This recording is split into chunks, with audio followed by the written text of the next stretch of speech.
Saudaraku, sebanyak 41 kepengurusan Ikatan Guru Indonesia atau IGI Kabupaten Aceh Tengah dikukuhkan di Hotel Bayu Hill Takengon pada Selasa 14 Maret 2023. Pengukuhan itu dilakukan oleh Ketua IGI Wilayah Aceh, Dr. Andes Imran Lahore.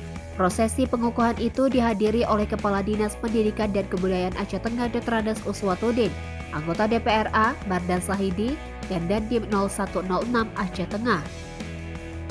Diketahui, IGI Aceh Tengah fokus dengan moto Sharing and Growing Together atau berbagi tumbuh bersama. Selanjutnya untuk peningkatan kompetensi guru se-Kabupaten Aceh Tengah dari semua jenjang. Hal itu dijelaskan oleh Rizky Ihsan SPD selaku Ketua IGI Aceh Tengah periode 2023-2028 yang baru saja dilantik. Ia menerangkan bahwa pihaknya akan terus melakukan upaya untuk meningkatkan kualitas pendidikan di Kabupaten Aceh Tengah. Pihaknya berharap ke depan agar pengurus IGI serius dalam mengikuti pelatihan dan pembinaan yang tujuannya meningkatkan pengetahuan guru dalam mendidik siswa. Pihaknya berharap ke depan agar pengurus IGI serius dalam mengikuti pelatihan dan pembinaan yang tujuannya meningkatkan pengetahuan guru dalam mendidik siswa. Dari Aceh Tengah, Romadani, Tribun Gayo.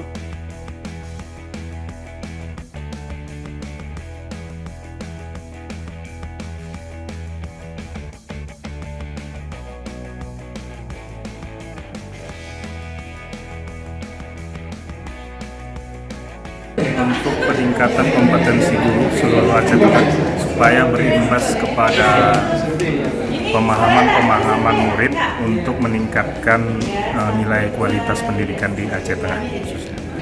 Baik, Assalamualaikum warahmatullahi wabarakatuh. Saya Dr. Andes Uswatudin MAP, Kepala Dinas Pendidikan dan Kebudayaan Aceh Tengah, memberikan apresiasi kepada pengurus IGI yang baru dilantik. Yang pertama, tentu saja saya ucapkan selamat.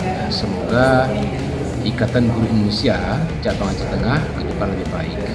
Kemudian saya pesan kepada semua guru-guru kita, terutama disampaikan oleh teman-teman yang barusan dilantik tadi, jangan pernah lupa kompetensi guru. Yang pertama, kepribadian. Kenapa? Karena kapan dan dimanapun seorang guru itu selalu ditiru. Apakah ketika dia berada di sekolah maupun ketika berada di masyarakat. Kemudian kepribadian kedua adalah sosial. Bagaimana guru-guru kita berinteraksi dengan masyarakat. Artinya apa? Artinya kita berupaya sedemikian rupa adalah guru itu tidak menjadi contoh bagi masyarakat yang lain. Yang berikutnya adalah pedagogik, di mana kita ketahui bersama bahwa kompetensi pedagogik ini sangat penting, sangat memegang peran penting untuk pendidikan ke depan. Kenapa? Karena kebanyakan sekarang kita lihat